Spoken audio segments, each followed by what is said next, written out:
we're back after a hiatus. No, it's still a hiatus. We're just recording an episode because we want to. So, hiatus. Okay. We're just still on hiatus. I don't know what you're talking about. Also, when I post this, I should have the Government Gang Politics YouTube channel up. Because of the hosting service we use, our episodes are getting deleted after 90 days, and we don't appreciate that. So we are going to make a YouTube channel so that they can live eternally. Please go subscribe to that so that you can have all the episodes permanently. And even if you're not a regular listener, make sure you subscribe so you get notifications on when we do fun stuff like debates. Right. But yeah, okay. So today we got a fun slate. Israel, Palestine. Biden lowering the jobs plan to 1.7 trillion. And I have a fun segment planned where I'm going to talk about something I noticed. I really haven't done anything for this segment. I don't even know what it is yet. So yeah, I haven't told anybody what this segment is because I planned it a couple hours ago. What fun. What fun. Okay. So, opening up with Israel-Palestine, this whole thing has already gone down by the time we're recording this, but basically, Israel, after there was some skirmishes over in Israel, some evictions... Israel and Palestine are fighting again. There were some evictions against there was some evictions of Palestinian people in Israel, and there was a lot of anger over that. And then there was a bunch of issues and things that Israel did that were not right. And Palestine fought back. Oh, and also the Israeli government is a bunch of not very nice people. And the Palestinian government is a bunch of terrorists. So, both sides are really, doing their job and making the world a better place here. Israel is overrated. They're kind of just every other Middle East country in terms of the quality of government. Except they're Jewish, Liam. You forgot that. Oh. That makes and sense. They have the entire U.S. Senate in their back pocket. Exactly. That's what sets them apart. Right. So, by being able to use the excuse of anti-Semitism for anybody who doesn't support them, and having every politician in their back pocket, they have gotten so much support that nobody dared oppose them when they no one. when they went imperialist mode on Israel. On Israel? What? Not on Israel. When Israel went imperialist mode on Palestine. They went imperialist mode on themselves. Yes. What champs? They bombed whatever they could. They literally bombed AP, claiming that there was Hamas there with no evidence. I don't get it, man. You don't understand it? So, if we look at the results of the battle, Palestine had nothing to lose. They are, according to the UN, the largest open-air prison in the world. Whoa. You can't get out without permission from the Israeli military. But all that Israel did was lower the support around the world. Like, before this, there was huge support for them, but I think they lost a lot of it through this. And in my opinion, even though Palestine was attacking them, Israel, as a nuclear power, has an obligation to almost have mercy on other countries and not go imperialist mode. Yeah. That would be like if let's pick a country. Let's say that would be like I don't want to pick Germany because that's a bad example. All right. Let's say the UK just started like doing their old thing and colonizing again. Right, so let's say Spain looked at Andorra and they were like, "Hey guys, you're so small, you're so weak. Yeah, let's just nuke you into." Better yet, they just looked at Portugal and said, why don't we just make Iberia Spain? Right. Well, why don't we just bomb you into oblivion, and then wait until you're so weak that you'll come crawling on the floor begging for us to annex you. But at the same time, the Palestinian government is not innocent in this either. No, the Palestinian government is not good either. But at the same time, it's a really it's a tough situation. You're between a rock and a hard place. Yeah, you can't say that one is good without. You can't say that one's good. But you can't say that one's bad without saying the other's bad. Right. Neither is good, but I think Palestine is more innocent in this than Israel. I can say that with confidence. Notice how I love this, but I love noticing this. But Liam, did you know that most Democrats back Palestine in this affair? You were aware of that, I'm sure. Yes. Yes. And you are before this, majority of Democrats did not. Did you? But Joe Biden. Did you support him before this? Did I support Palestine before this? Yeah. I didn't have a strong opinion before this. I didn't support either side. I don't think I fully understood the conflict and the history of it, but I just don't see a world where what Israel did was right and justified. Justified. I also don't like Netanyahu. He's a fraudster. Fraudster? Yes. It's a fun word, fraudster. In addition, Republicans came to Joe Biden from the American Jobs Plan with a $556 billion plan.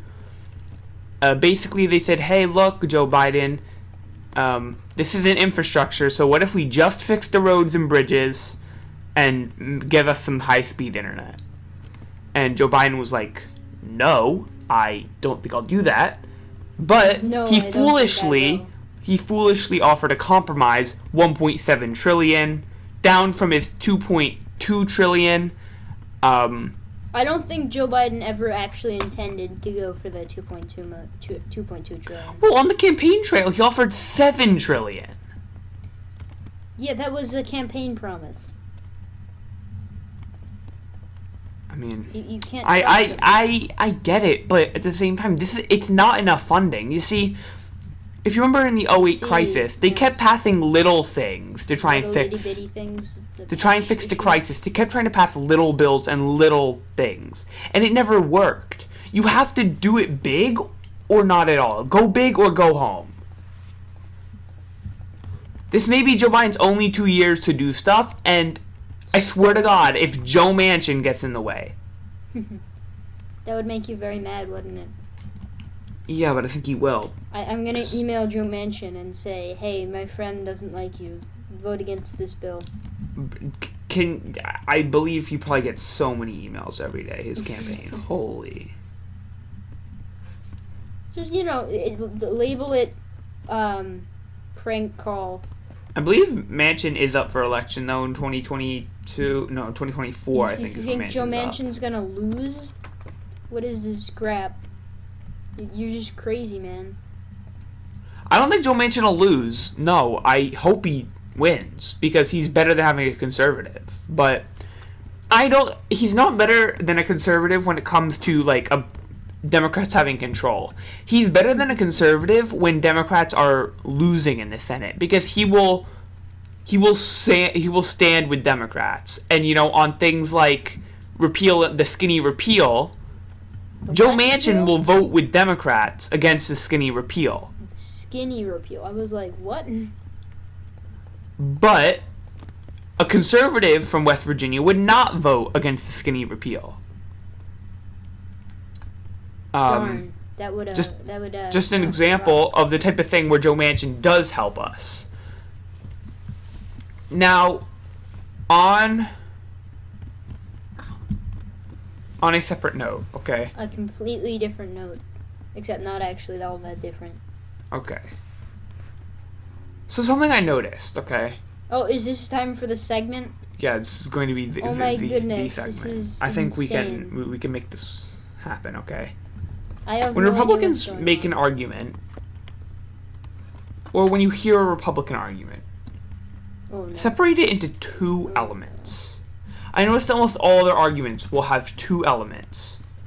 You have the lie or the incoherent point. And then the second thing you hear is the victimization of the oppressor. Now, I'll give you an example. When it comes to trans rights, right? So first, we have the lie or the incoherent point, which is that puberty blockers and their side effects outweigh the benefits, which is simply untrue and can be proven to be false, but they'll still say it. And then we have the victimization of the oppressor. Oh, but now you're going to make me use these weird pronouns, and I don't want to do that. I Right? don't want to have to recognize someone's rights. I know, How could you make me do that? So you have the lie and the victimization. Take healthcare reform. I don't want First, you have the lie. The lie is that if we insert a public option or healthcare for all, the politicians will be making your healthcare decisions. One, that would be them, so I don't understand. And then, number two, we have the victimization. When the insurance companies basically cite that you are going to, make them fall. Or you could even interpret the victimization as being, hey, but if we have healthcare for all, then I can't have my private insurance. That's victimization of the people that we're trying to help people who don't even have healthcare, and you're out here complaining that you will have to switch healthcare. Yeet. That is what I'm arguing, of course. This is definitely directed 100% at me. Why would you do this to me, Liam? How could you be so mean? Or we could even take COVID-19. First, you have the lie. Masks don't work. I don't know if it's actually a lie. Masks don't work, or they're ineffective. No. It's a chip. What are you talking? There's just chips built into them. Oh, of course, right. And then we have the victimization. But you're gonna make me wear this mask, and that violates my rights. The lie, the victimization. Nice. I'm just listening to this, and you sound like a crazy person. Just like you. I want you to keep going. It's interesting to listen to, but you just sound crazy. Just as an FYI. Oh, okay. Yeah. So, on every single issue, this is what they do. What about gun control? Tell me about that. Gun control, okay. Alright, yeah. Let's hear about that one. So the lie Alright. is that gun control laws will not actually decrease gun violence. And then, of course, we have the victimization. You can't take my guns. That's mean to me. Wow. How mean can you get taking away someone's right to shoot other people? Right, so you see, there's always the lie in the victimization. You can take any issue and separate it into lie, victimization. Why don't we just do that? That sounds like a fun segment. Let's just start doing that. Sometimes they throw in a couple other pieces of rhetoric to muddy the waters. It's a joke that nobody gets. Or maybe people get it. I don't know. But those two are the fundamental points. Now, why does this work as rhetoric? There's two reasons why this works as rhetoric. Well, the first is that when they lie,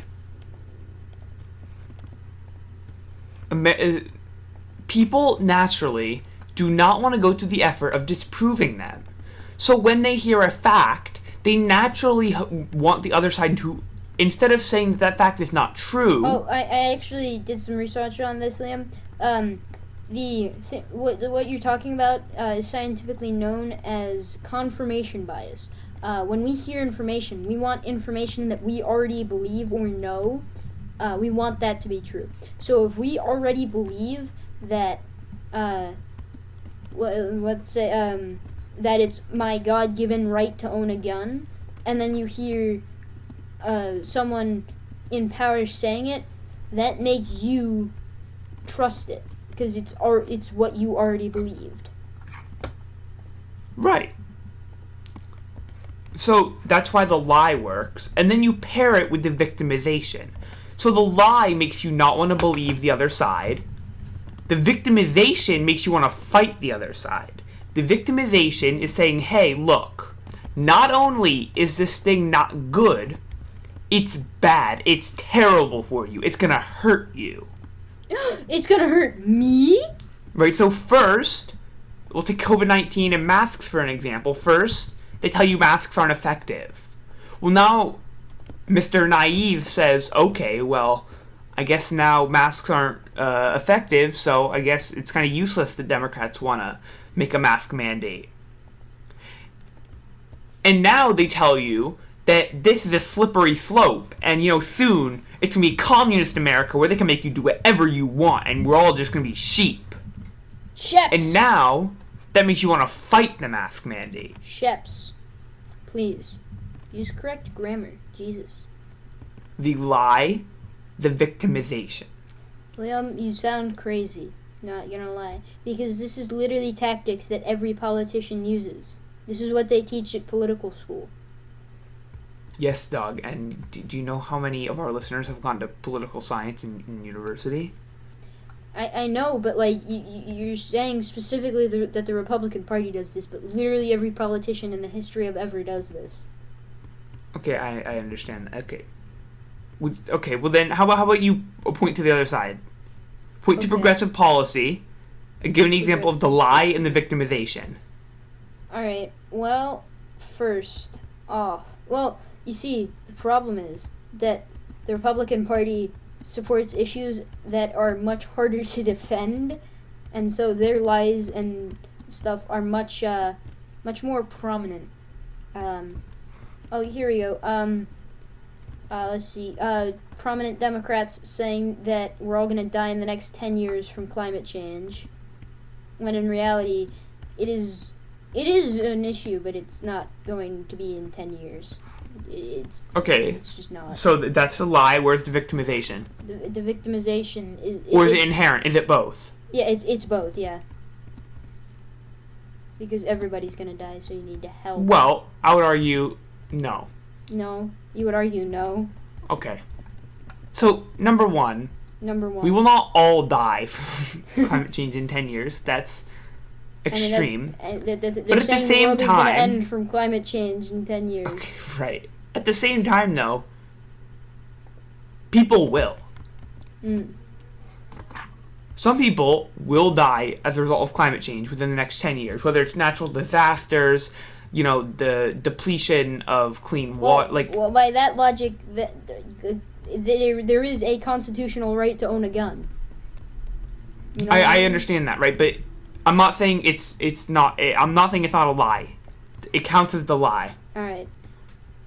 But it does not count as the victimization, because the victimization pits you against the other side. Right.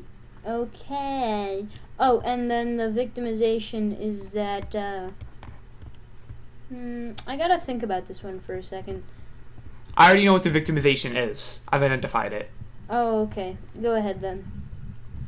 The victimization is, hey, these dirty Republicans want you to die. Oh, no. And if we do not fight climate change, you will. There was that one, and then also, all these Republicans with their big oil companies are speeding up the process. And killing us all faster. So there you go. Lie, victimization. But at the same time, okay? At the same time, I don't think all Democrats are peddling that in 10 years we will all die of climate change. I would follow that up with, I don't think all Republicans are arguing that that transgender people are a crime. That wasn't the lie. The lie is that puberty blockers. Okay, I don't think all Republicans are damaging. pushing that puberty blockers are damaging. Most of them are. Almost all. If you look at their campaign websites or what they You've they gone push through and looked for- at all the Republicans. I and their can't look at campaign every web- Republican, I know, that's man. what I'm saying. That's what I'm saying is that you don't. The prominent, almost every prominent Republican, along with all of their cronies. Mm. Well, see, that's the Which makes thing. up like most of the party, other than maybe like Well, that's Adam the Kinzinger. That's the inherent system of.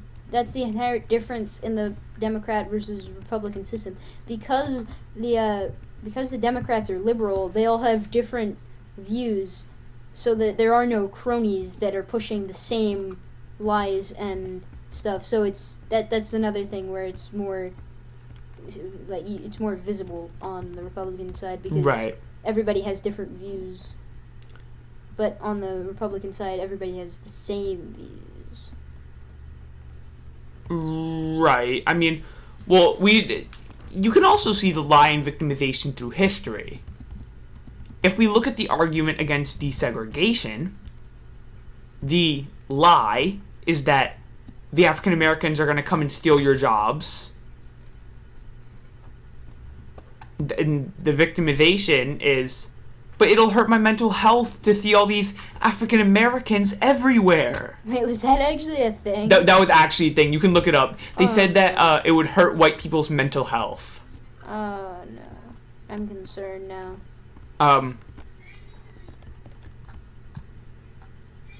The lie, the victimization. Now, while that is a tactic that we can associate with both sides, as AJ has just assessed, it's a lot more prominent on the Republican side. Well, it's a lot more prominent because And it's I would the say spoiled that system. specifically the lie portion, the Republicans will often double up or triple up with that. If we look at it. Yeah, right? the Democrats use a lot more victimization, where the Republicans use a lot more lying, I would say. Right. But I think that tactic has contributed a lot to the polarization of America. The lie paired with the victimization. Because as we assessed earlier, that is to make you not support the other side and then fight the other side. Fight, So fight, that will fight. And then, once the battle lines are drawn, you will automatically now believe the lie plus the victimization from your side, and the lie and victimization from the other side just don't faze you. Who's fighting? So, the only way that this can be fought is we need, when we consume information, to fact check that information. We shouldn't go and believe everything that we want to believe. We need to go And also, and fact check it. even after you fact checked it and looked at it, I would also say look at it as just the facts, not the rhetoric. Right. And then additionally, I don't want to imply the intuition fallacy here, but if something sounds Fallacies are ridiculous, it probably is ridiculous. I mean, I wouldn't say that if it sounds ridiculous, it probably is ridiculous. I would say that the more far-fetched something is, the more likely it is to be far-fetched. Right. Which is similar, but, not the same. Well, let's take a piece of rhetoric that isn't lie plus victimization, okay? Let's take let's take healthcare reform. The key is Republicans focus on victimization of the oppressor, while more often Democrats will actually victimize the victim. The victim of what, though? In healthcare reform, first we have the truth that prices skyrocket and that in capitalism, healthcare doesn't work. That's the truth. If you fight that, you're wrong. You are a lie. Now, the victimization is okay if you are victimizing the victim. The victim in this is the consumer. Anybody below the high class, like the middle class, the lower class, that's the victim of this. So when Democrats then victimize the victim, that's fair. Do you understand what I'm saying? Yeah, I understand what you're saying. But you have to think about it in the fact that who is the victim in whose eyes is different, you know? I mean, sure. Okay, so so the current healthcare system, I guess in Republicans' eyes, there's no victim? No, I didn't say there is no victim in the current victim is the companies and I don't know. Oh, right, and the oppressive Obamacare. That's right. That's exactly. Right. The oppressive Obamacare. Why would you oppress us like that, Obama? I don't get it. I mean, but the thing there is, like, it's kind of unrealistic. Like, let's take immigration, which is probably the worst if you think about this for Republicans. The lie, Mexicans are rapists. The victimization, they're coming into America and stealing our tax dollars. According to them, the victim of people coming so that they won't die is themselves. Woo! Yay! I am the victim, always. Me, me, me, me. You see, you really do have to look at the realisticness of a victim being a victim when you want to analyze whether they are victimizing the oppressor or the oppressed. It should be pretty clear, for example, immigration, when they're keeping kids in cages, we are not the oppressed people. Would you agree with that, AJ? Yeah, I would usually agree with that, yeah. Take healthcare. The companies with billionaire CEOs are certainly not the oppressed.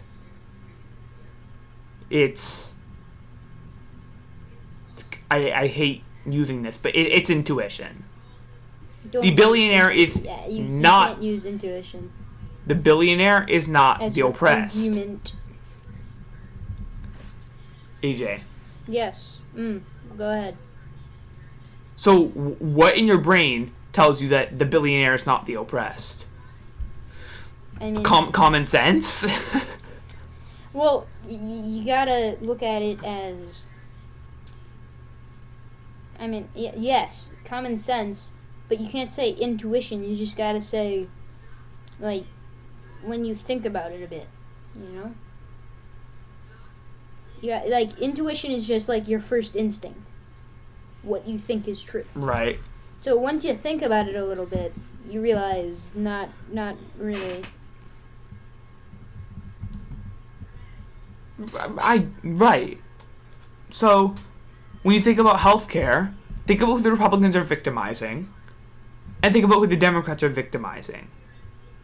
Which seems like the actual victim? Because victimizing the victim is a fine it's a sound logical political strategy, while victimizing the oppressor makes no sense. It's Republicans trying to keep themselves rich. Richie, richity, rich. So when you see this rhetoric Rich. with the lie, you fact check any statement made. Just fact check any statement you make before sharing it, telling it to anyone. That's kind of inherent, right? Everyone's telling you that. You always hear on the news about the lies, the disinformation, the misinformation. Oh, also, just to clarify... The fake news! Yeah, I would like to clarify for all of our listeners the difference between mis and disinformation. Misinformation is when somebody shares something that is false... without realizing it. But it's... Right, they didn't realize it. It's not malicious. Disinformation is when they know what they're saying is false... and they're maliciously sharing it to peddle their own point of view. So, myth and disinformation cannot be used interchangeably. But, if you're fact-checking something, you need to fact-check it for it being myth or disinformation. I'll give you an example. One piece of information can be mis or disinformation depending on the context of it being shared. For example, when that gas in a bag went viral, gas in a bag. For some people, that was misinformation because they genuinely did not know that was fake and multiple years old. But it was disinformation for right-wingers trying to use that to prove that Joe Biden was terrible. Dis. But you need to fact check it. You need to fact check it to find out if it's either. Because if it's either, that rhetoric goes out the window. Then, victimization. Think about who they're victimizing. And who seems like the real victim in that situation. That's really how you have to critically think about rhetoric. The victim and the lie. The lie being, is it one? And the victim being, who is it? Who be the victim of this crime? Except it's not actually a crime. So, not usually. I hope you enjoyed that. And, while the news cycle is low, we will consistently put up things like this and, talk about rhetoric and things like that in the world of politics other than the news because, that's interesting. So I hope you enjoy this. Please go subscribe to the YouTube channel because we would like to grow this podcast and I don't think we can do it with, 4 episodes up at a time. And it's really going to help us. So, thank you. And we're out. Yeah, me and AJ, we're a little foolish here. The link will be in the description for the YouTube channel. Because...